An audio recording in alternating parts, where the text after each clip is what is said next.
Hello.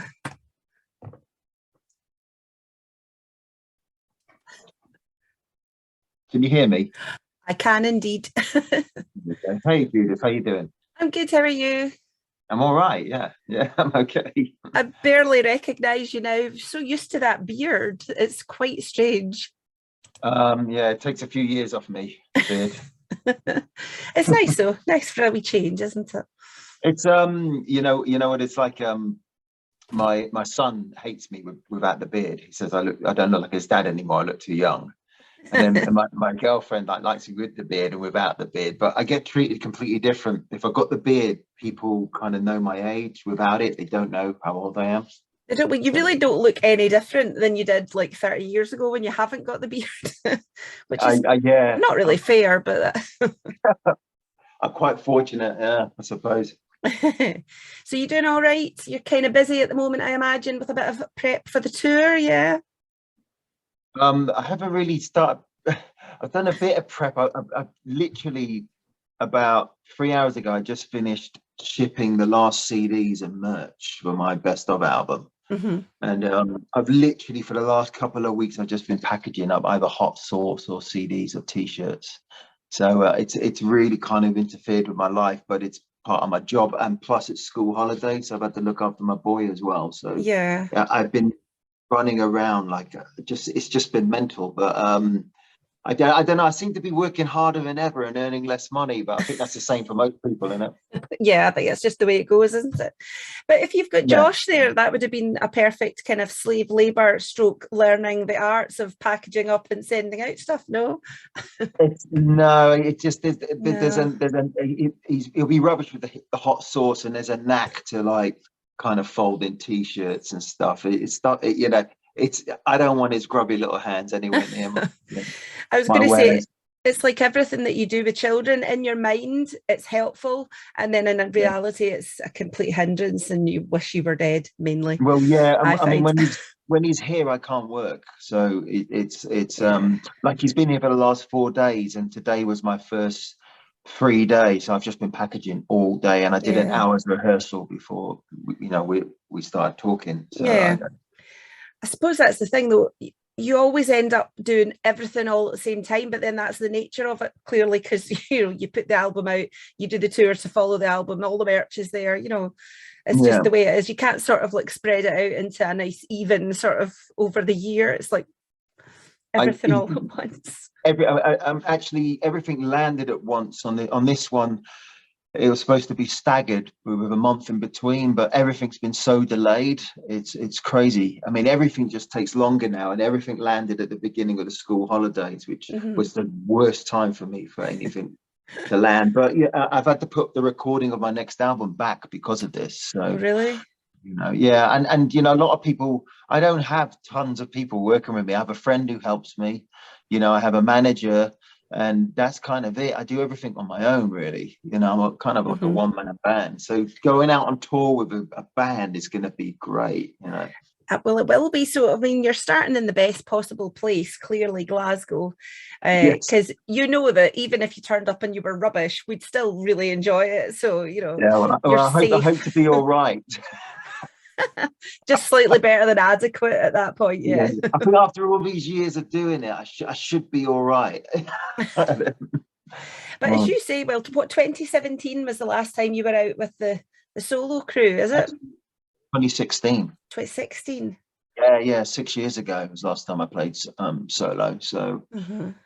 it's been a while. I don't. I must admit, I'm really really looking forward to going out and doing this tour. But there's a me being the old like sort of musician I am. The one of the main reasons I'm looking forward to doing this tour is we're on a tour bus, and I'm not having to drive in a transit van or stay in like Premier Inns or anything like that. And it's like Yeah. not that I'm a snob or anything, but I can't tour like that anymore. I'm too old. And Hmm. so yeah, if I'm not on a tour bus, I don't really want to tour anymore, to be honest with you. So I Yeah. don't know when I'm going to do another tour after this. So it could be my last tour for a bit. Yeah. So when did you plan for your solo album to start the prep for that? Was that? this Well, year? and when did I start recording it? No, Or... like when were you planning? Because you said it's been put back a bit. So when were you ideally Oh, no, starting all that? no. This is my next solo album I've put back. Yeah. The one I'm Right. working on currently. Oh, Yeah, I'm way ahead of you. I started my my next solo album when I finished this one. And this is an album called Split, which will come out next year, which I right. was going to record over the summer. But obviously I've been packaging up and other things got in the way, life and stuff, you know. Oh my So yeah. God. I don't know how you do it. Yeah, this album's scheduled to come out officially in September. I think it's September, the first week in September it officially comes out. But obviously I've done a pre-sale, so Yeah. these, you know, those lucky two people who bought my album get to hear it for everyone else. And how's vinyl situation? Is that improving at all, or is it still an absolute minefield of As in waiting, like waiting times. as in just actually getting what you've ordered? You know what? When people tell me it's going to land, I don't believe them. My CD was delayed by 6 weeks due to human error, not my error. And so the people who are manufacturing my vinyl, I basically don't believe anything they say, and they're basically saying it will land between September and January. So yeah, so yeah. Quite a wide range there, really. There is But quite a wide range. Yeah, I just hope it's my album that arrives. Yeah. or at least a decent one. Somebody else that's Yeah. done a good album, that'd be all right. Yeah. So how's it going to work on the tour then? Obviously you've got Scott Sorry. Is he Yeah. doing sort of his own stuff, and is he Yes. playing with your stuff? No. How's it going to work? It's 3 separate bands. So you've got Richie's band, Grand Theft Audio. Yeah. And then Scott's band, like he's bringing his American band over. Okay. Mm-hmm. Then my band go on, and then myself, Richie, and Scott will get up and do the encore. So we won't do it as a 3-piece. We'll have guests from the various bands up with us, but we'll do 3 Wildheart songs. So cool. The encore. And I mean, I've got Wildheart songs in my set, and Honeycrack songs, and Jelly songs, and solo stuff. So it's going to be a great evening. It's going to be, and it'll end with 3/4 of the Wildhearts, I would say. Yeah. I know that's going to be good, because I was going to say, I mean, we can't not mention the situation with the Wildhearts, but I mean, from the looks of it, everybody is so content with what they're doing just now. Does that take the sort of, have you got any regrets about the situation with the Wildhearts just now, or is this just the time I never have to be regrets? I'm extremely disappointed, but no regrets. No, but I mean, pulling a year's worth of shows like that is just it's embarrassing, and I wanted to bury my head in the sand, because it's a lot of people who have been around me a long time. They're just saying, you guys are just a joke, it's the same old rubbish all the time. You get going, you seem to do really well, and then you just always implode. And I think a lot of people are kind of a bit sick of it, and I can totally understand. We seem, as much as we seem to entertain and make people happy, in the same breath we disappoint them as well by it's almost shows and everything going wrong. Yeah, it's almost like the victim of your own success, because it seems to be when things look as if they're really going well, and the new album and everybody was kind of buzzing, but as you say, it is what it is, isn't it? Well, it's the nature of the band as well, and to be honest with you, it's the same old like problems as well, and it's we fall out and stuff like that. There's problems in the Wildhearts. You just need to look at some of the members to see there's problems in the band, and I'd like to say, I was like, I don't, there's frictions, but it's the nature of the band. This is nothing new. If it's a band that always got on and always stayed together, you got to look how many managers we've had, how many labels we've had, how many members this band has had. It's drama, and that's the nature of the band. Yeah. So if us stopping again, isn't a surprise, but it is disappointing. It's really disappointing to me, and I lost a lot of money, and this is why I'm working so hard right now to try and make up for that loss. But these things happen. these things happen, and They do. what you do is you just crack on and you get on with life. And you know, to be honest, you know, I'm all right. You Yeah, know, well, that's I'm it. still smiling. Yeah. Well, I think folk are obviously buzzing to see you out on tour. So that I as tell you long as, what, you know, being out of the wild arts makes you look younger as well. Yeah. fully agree that that is likely to be the case. But no, I mean, it's kind of good. And I think, you know, looking at Ginger as well and the Sinners, he seems to be in a kind of all right place. It's So great. it's Yeah. nice, you know, it's nice to see things are sort of moving on for everybody at the same time. He's you know, Ginger's one of those people who doesn't stand still, and it's great. He's got his new band, and he's off doing that. He's probably, I think, I don't know, he launch an album or something. I don't really like see much online from Yeah, it. I So think it's coming out later in the year, yeah, October, I I can't think. keep So up. So I mean, yeah, he's doing his thing. You know, Richie's got his Grand Theft Audio thing. Richie's kind of, it's always been a part-time thing for him, yeah. Richie, because he's got a proper job, you know, and it's probably why he's the richest member of the band. Yeah. He's got a proper income He's that's got a proper guaranteed. job, yeah. And then I have no idea what Danny's doing, so absolutely none whatsoever. So I know. Well, that's a sad thing, I think, in itself, but we won't get bogged down on that, I suppose. yeah. Um, so yeah, what was I going to ask you? So the artwork, of course, I am sporting your artwork in the background, you may have noticed that. Yeah, Mr. Wilkes is doing a splendid job for you, is he not? He is. I mean, I kind of approached him, you know, to work on this album, and I love what he's done. So I got him to do my latest Devil Spit sort of merch, and he worked on the tour t-shirt, and he's working on a secret project for me right now, which is a guitar-based project. All right. Yes, yeah. Is that the one he put in our group chat? Only joking, he didn't actually do that. I'll get him sacked. Sorry, Wilksy. No, well, it's good. This one's really good. So it might go somewhere, it might not, but you know, I'll get a decent like Devil Spit signature guitar out of it. So he's working on that now, and it's kind of cute and a bit off the wall. And he started work on the cover for my next album as well. Artwork for my next album. So I think I'm going to stick with Wilksy for a bit. Yeah, He's very talented. It's definitely, and it's really quirky, the stuff that he comes up with. I don't know where he gets it in his brain, but he's really good to work with because we're both on the same level, and you know, he's really, some artists are very kind of set in their ways, and if you start pulling stuff about, I can't work like that. I always kind of go into a project with a kind of firm idea of where I kind of want things to go and a feel for it, and I never give someone a blank piece of paper and say draw something for me, because I don't work like that. I always have an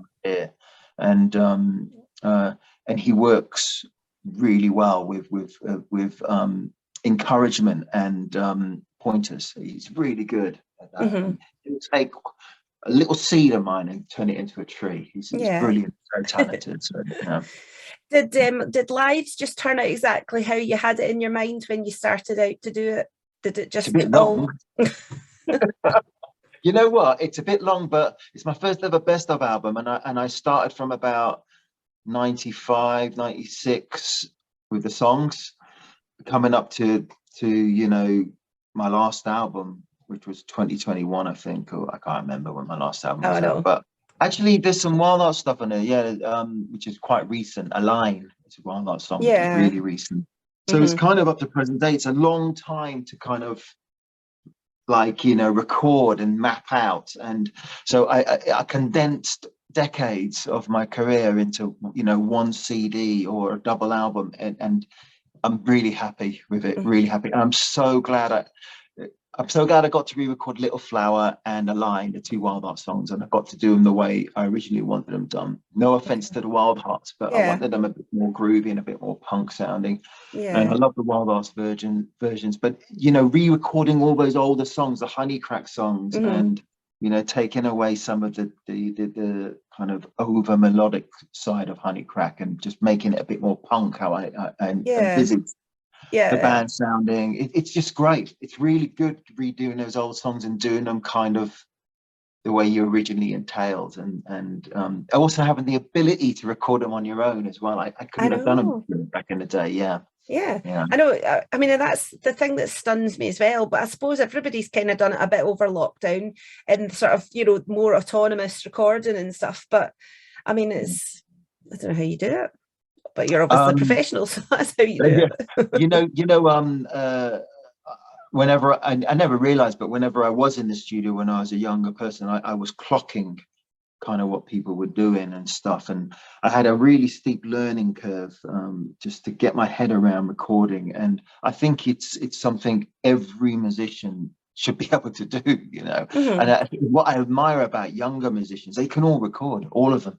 They all know how to record themselves, and it's only like older musicians who don't. And you know, the ones who kind of like started out when I started or before, and you know, it's something I admire with like the up and coming, like, you know, players, that they're just so savvy with technology and stuff, and it enables them to do stuff with what I do, you know, at home, and second nature to them.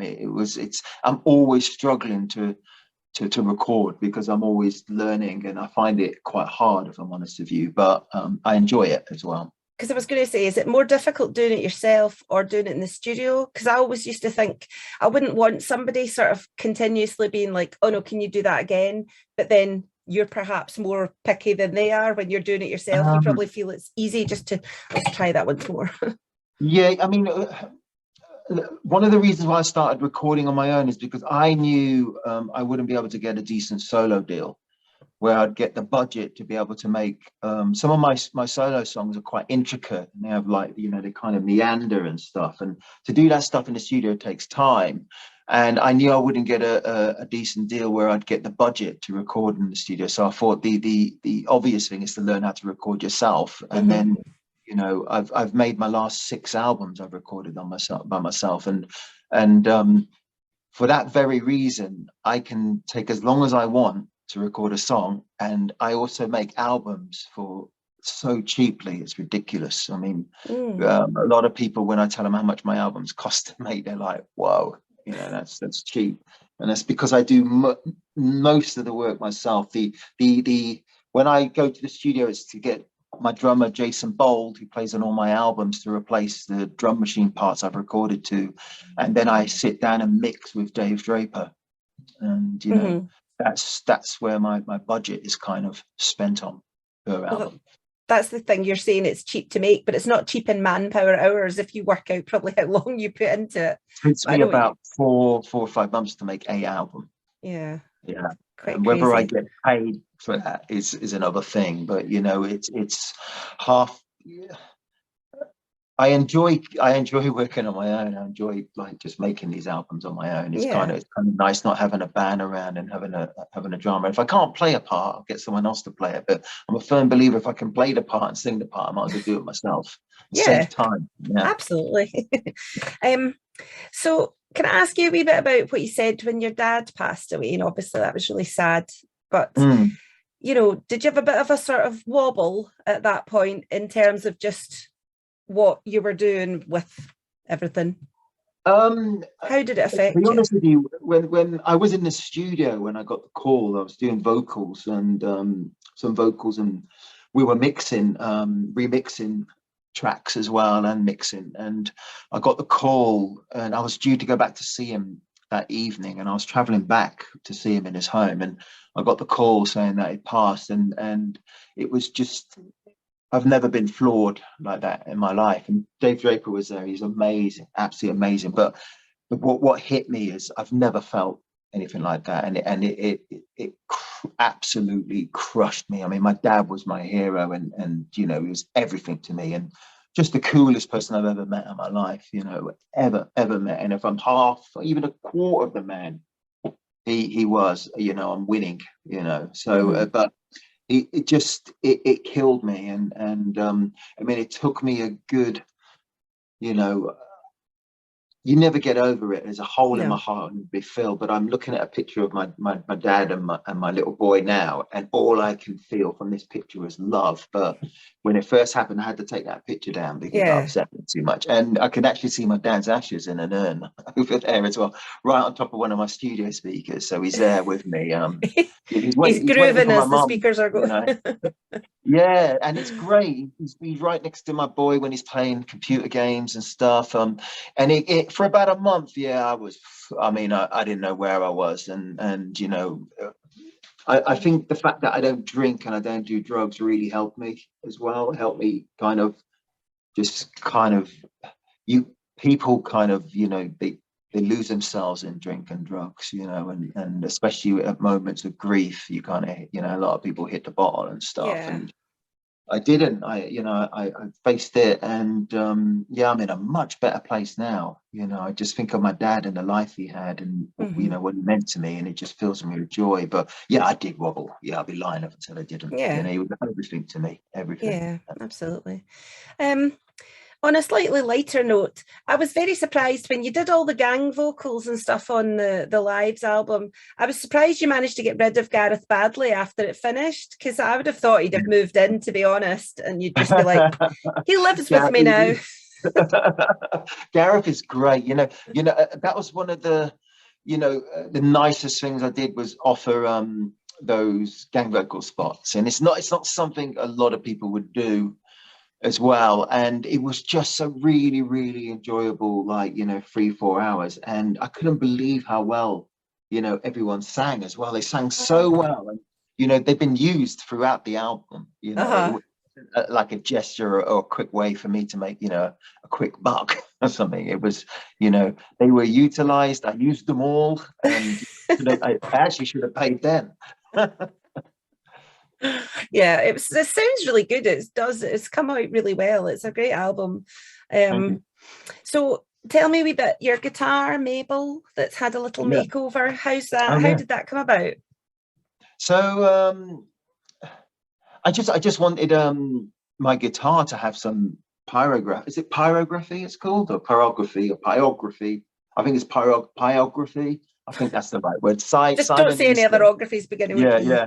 Simon Easton will kill me if I pronounce it wrong. But I wanted my guitar, I wanted it burnt. I wanted those kind of it's like a branding. I mean, it's amazing what he's done. And there was no way he was gonna, that guitar is a really cheap guitar. Mabel's really cheap. I got her for about 120 pounds, and she hasn't even got proper varnish on it. It's just a satin finish. So I came to the studio, had a look at it. He goes, that'll burn really easily because it isn't finished like a normal guitar. And I went, it's this guitar is as cheap as they come. They couldn't even put varnish on it, and it was perfect. It just burnt really well. She smells a bit of burnt, but it's amazing. She feels incredible when you touch it, and everyone has seen her in the flesh is like, my God, that guitar is just good. Some people say she looks like a weapon, But is she coming out on tour, or is it? She is, yeah. She needs to go and get set up, and then she's coming out on tour. She's got amazing pickups in them. I mean, she's had a bit of work. I don't think a £120 guitar has had so much love slung at her ever. Yeah, and people kind of going you're wasting your time, spending money on a £120 guitar. And I went, I like an underdog, and she's a proper runt, but my God, she looks amazing. She looks incredible. Yeah, she does. Well, I always say my wee cheap acoustic that I kind of copied your Lucille and stuck all my stickers on it. But she has a lovely sound, and she never goes out of tune. I can, not play her for ages. I pick it up and it's still, and that was the cheapest guitar I've got. So yeah, saying that, Mabel is solid for tuning and amazing. She's better than most of my guitars just for how robust and solid she is. So but she's coming out on tour, and I might take Lucy, my number one, out with me as well. So I'm not allowed to take my Les Paul out on tour anymore. So you know why? Well, the neck's been off 4 times. So, oh God! I'm not going to tempt fate. Yeah. My Les Paul's called Greta, by the way. That's right. I remember the naming process. I know, that's a shame, but well, yeah, she's been through the wars. Maybe just keep her in the house, I guess. Yeah. What about your own sort of body adornments? Where are you at the moment? Are you still getting tattooed, or have you run out of space now? Lockdown like put a massive well, it kind of stopped my tattooing for a bit, and I really, really want to get carry on. And I was due to be in Devon, when was I due? It was about a month ago, but something happened. I couldn't get down there. Something happened. I think my car had something was wrong with my car, and I couldn't make it to Devon. But my tattoo journey will continue, and I probably won't stop until most of my body's covered. So I kind of got into tattooing a bit late, but I love it. Yeah. I love it. Yeah. Well, again, I mean, it's Luke, isn't it? It does your stuff down in, is it Luke Botterill? Yeah, I have there's Gillian up in God, it used to be Nirvana, yeah. Yeah, but it's changed now. I can't remember the name. She does my some of my stuff in Glasgow. Mm-hmm. And then there's Nick Baldwin at Boulders Brass in Liverpool, and then there's Luke at Black Dragon in Newton Abbot down in Devon. Mm-hmm. So they're all friends of mine, and they all giving me tattoos. So, but then everybody's got their own style of tattooing as well, haven't they? So for certain things, probably certain people do things better, Yeah, I like traditional Japanese tattoos and traditional tattoos. That's my kind of thing. And I have a hodgepodge of tattoos, but they all kind of work. They all kind of meld together. And people seem to like my tattoos. Yeah. Well, I think if you saw you now without them, it would be quite again, you wouldn't recognize you now. Yeah, it's like me without a beard as well. No. Well, I don't know how much more time I need to take up of yours, because I'm sure you've got lots of stuff to do. But the tour coming up will be great. I think I'm coming to see you in Glasgow and Birmingham, so that is good. Brilliant. And we might actually get a photo this time. So I think the last time we did this interview, we said, yeah, I'll see you in September, and September never happened. Right. No. Well, no, definitely let's get a photo. I mean, I'm really looking forward to this tour. It's the only 12 shows I'm doing this year, and it's I'm just going to put everything into them. It's going to be amazing. Mm-hmm. It'll be good. It's good venues as well, though, I guess, because not too big, not too small, just enough to get a good vibe going.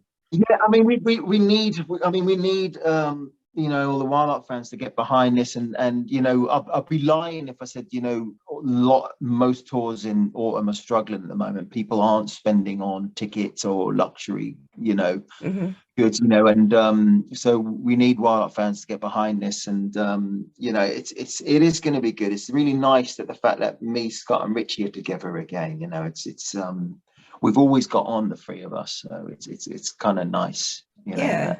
He's coming over from America. Richie's leaving his building site, and I'm leaving my hot sauce. I know, and it's doing well as usual, I guess. Orders flying out for that. My hot sauce, because I only open a shop twice a year, and then that's it. I shut it. So I always sell whatever, I'm opening it again in October. But my hot sauce has always done all right. I'm really surprised at how popular it's becoming. Yeah. And it's just people really have embraced it. And I think if I stop making it, I think there'll be a lot of unhappy people. So it's kind of here for a bit now, my hot sauce. I stopped selling it for about 2 years, and then when I bought it back, everyone was saying they were so rejoicing. And I have people who don't they're not into the Wildhearts, not into my solo stuff, but they love my hot sauce. Just love me for your sauce. Yes, yeah, and that means so much to me as well when they're fans of my sauce. And definitely, it's good. I think it's really cool. Yeah. Oh, well, CJ, I'm going to let you go, but thank you very much for that wee update chat, and hopefully we will get to actually say hello on the tour coming. Brilliant. Yes, come up and say hi. I will do. I'll be after some plectrums, no doubt. All right, you take care, Judith. All right, thank you very much. CJ. All right, bye-bye. See you, bye. Bye-bye. I don't know how to lead this. I have no idea, and I'm always like, oh.